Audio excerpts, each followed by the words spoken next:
Todo señala que la idiosincrasia de Fray Bartolomé de las Casas era, cuando menos, peculiar. Su biografía nos lo representa como auxiliar de las milicias que el año 1500 sofocaron en Granada la insurrección de los moriscos, tras lo cual, 2 años más tarde, con la escuadra de Obando, pasó como aventurero y buscador de oro a las Américas. Recibió las órdenes menores en 1506 en Sevilla y en 1507 fue ordenado presbítero en Roma. Sería el primero de sus 6 viajes a la península, donde permanecería 2 años. En ese periodo, en los primeros años del siglo XVI, tomó parte en campañas militares llevadas a cabo contra los indios hostiles, motivo por el cual le fueron asignados unos negros con los que en Cibao, en Puerto Rico, volvió a dedicarse a la busca de oro. En 1512 participó en la conquista de Cuba, donde no había en toda la isla más clérigo que él. De modo que será tarea suya predicar para el gobernador Diego Velázquez, a quien había conocido y con el que había trabado amistad en el tercer viaje de Colón, y para su segundo, Pánfilo de Narváez. De Velázquez recibió un repartimiento de indios que empleó para sacar oro de las minas y para el trabajo en granja. En 1511, el año del sermón de Montesinos, se alistó para la conquista de Cuba y participó como capellán en la dura campaña de Pánfilo de Narváez contra los indios. Con los muchos indios que le tocaron en repartimiento, fue encomendero en Canarreo, hasta 1514, en que se produce su conversión y renuncia a la encomienda. La toma de Cuba fue realizada con un solo hecho represivo, la muerte de Atuey. Pero posteriormente, Narváez, desobedeciendo órdenes expresas, atacó a los indios, produciendo lo que pasó a la historia como la matanza de Caonao, donde asesinó 2000 indios según las casas. Al tanto, la fuente que dice que fueron 2000, que fue una salvajada y que inadmisible, por supuestísimo. Pero 2000. Y según informó el gobernador Velázquez, pero es que tampoco hay que fiarse, fueron 100. Bueno, el hecho inadmisible. En 1514 renunció a la encomienda de la que era beneficiario, dando paso así a la etapa por la que se haría su hueco en la historia. No cabe duda que el detonante que provocó esta nueva actitud del dominico fue comprobar una triste realidad: la evidente mortalidad masiva que venía produciéndose en los territorios conquistados, probablemente incluso antes de la llegada de los españoles, sin parar a considerar el motivo de la misma, que puede, y de hecho tiene, varias interpretaciones, posiblemente todas certeras, y que señalan como causa de la mortalidad: 1. Las prácticas de sacrificios humanos y el canibalismo de las tribus. 2. La proliferación de enfermedades desconocidas en América, en justa reciprocidad a la mortalidad que los conquistadores sufrían como consecuencia de su exposición a nuevas enfermedades tropicales para las que carecían de defensa. 3. La posible existencia de una degeneración natural entre los naturales. Y 4. Los hechos de guerra. Lo que escapaba a todos los análisis llevados a cabo por la corona era la importancia que en el holocausto de nativos pudiera llegar a tener lo que quedaba fuera de control: la enfermedad. Sea como fuere, la alarma cundió y quien más hizo por alertar a la corona, destacando los excesos llevados a cabo por los encomenderos, fue Fray Antonio de Montesinos. La corona atendió la alerta, dando lugar a la redacción de nuevas leyes. Luego sería Fray Bartolomé de las Casas quien cargaría las tintas, señalando a los españoles como responsables de la debacle indígena. Y esa creencia fue la que llevó a la redacción de las leyes nuevas.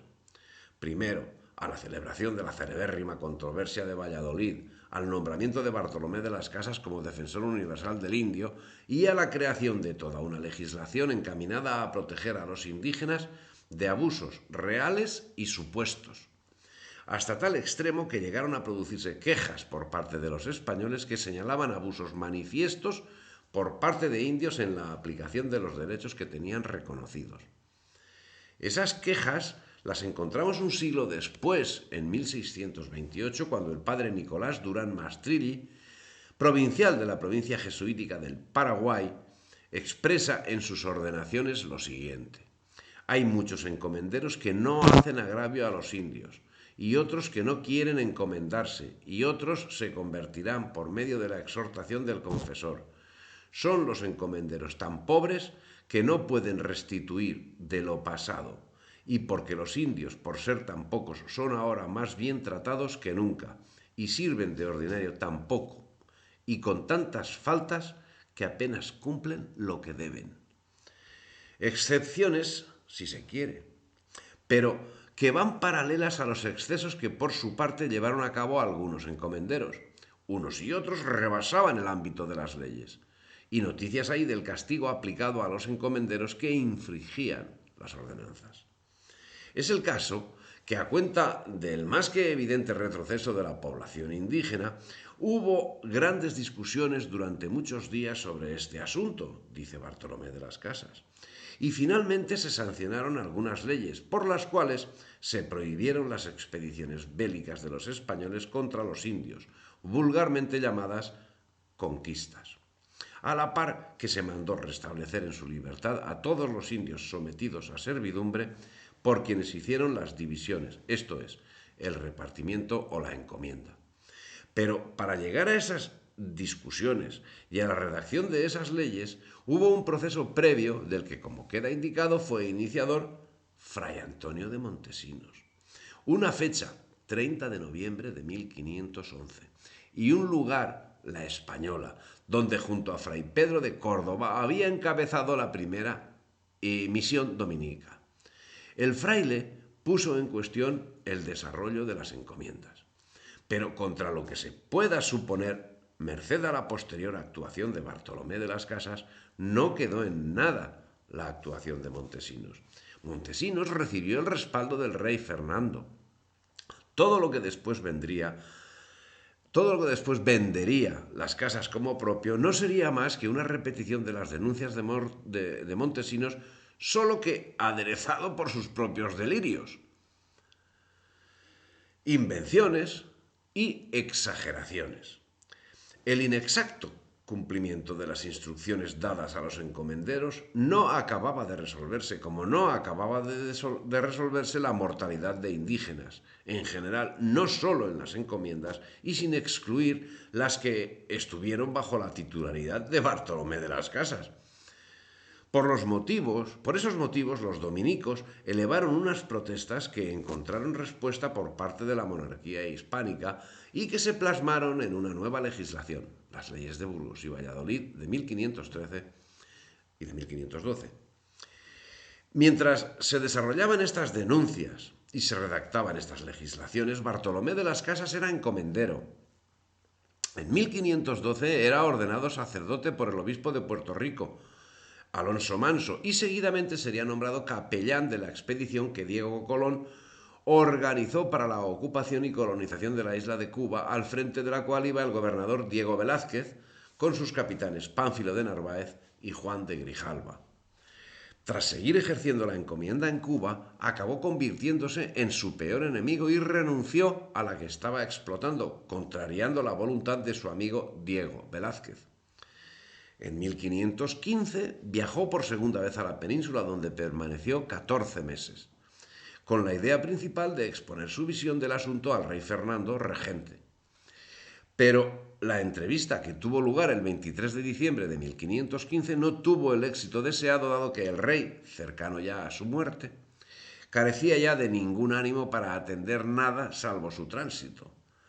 Tan fue así que nunca llegó a celebrarse la segunda entrevista que habían concertado al haber fallecido en ese plazo. A las Casas le quedaba una segunda alternativa: los regentes Cisneros y Adriano de Utrecht, con quienes se entrevistó el 8 de marzo de 1516 y a quienes hizo entrega de un memorial de agravios. En el mismo, el antiguo encomendero exponía los abusos que bajo su entendimiento se estaban cometiendo en las encomiendas, y proponía su disolución al tiempo que proponía también suprimir las guerras de conquista por considerarlas ilícitas.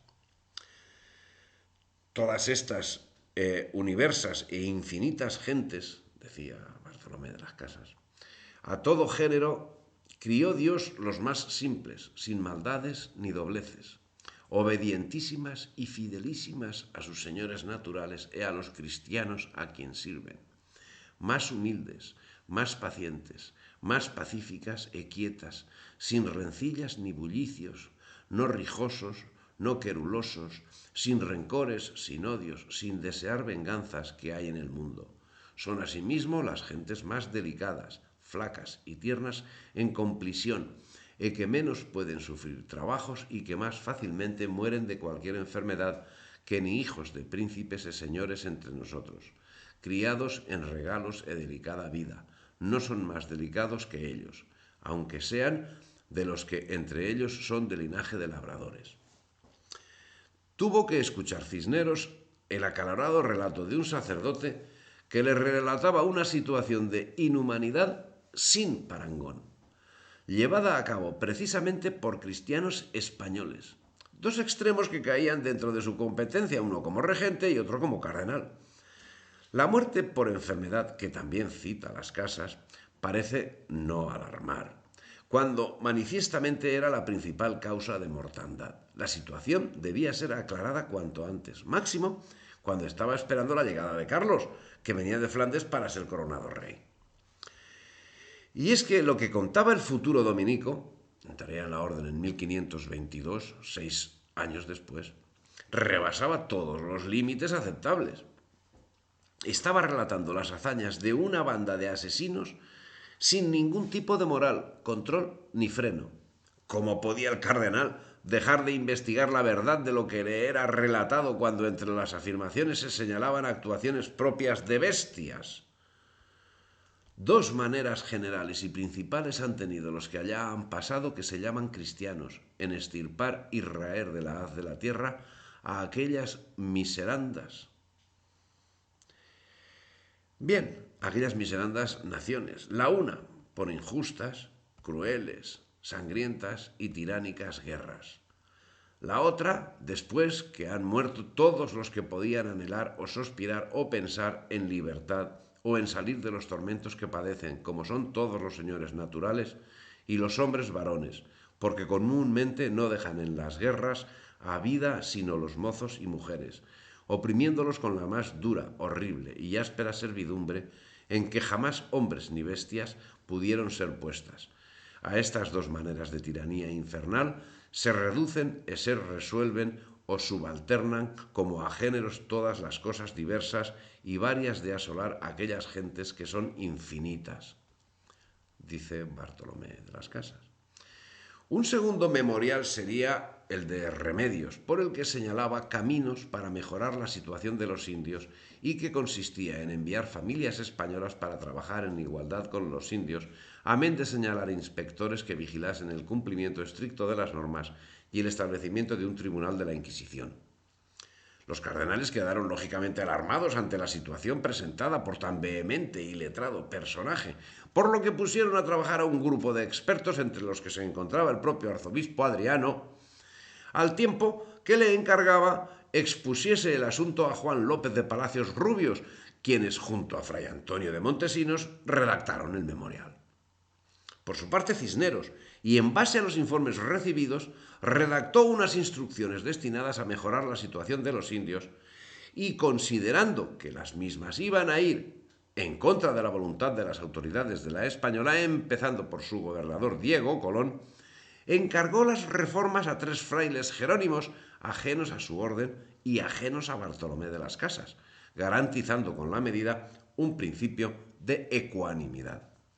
Los informes de los jerónimos, que acudieron acompañados de las Casas, con quien estarían de regreso en junio de 1517, significarían un varapalo para la actuación del payasete, de Bartolomé de las Casas, más vehemente que atento a la realidad de lo que le rodeaba, pero no significó su abandono.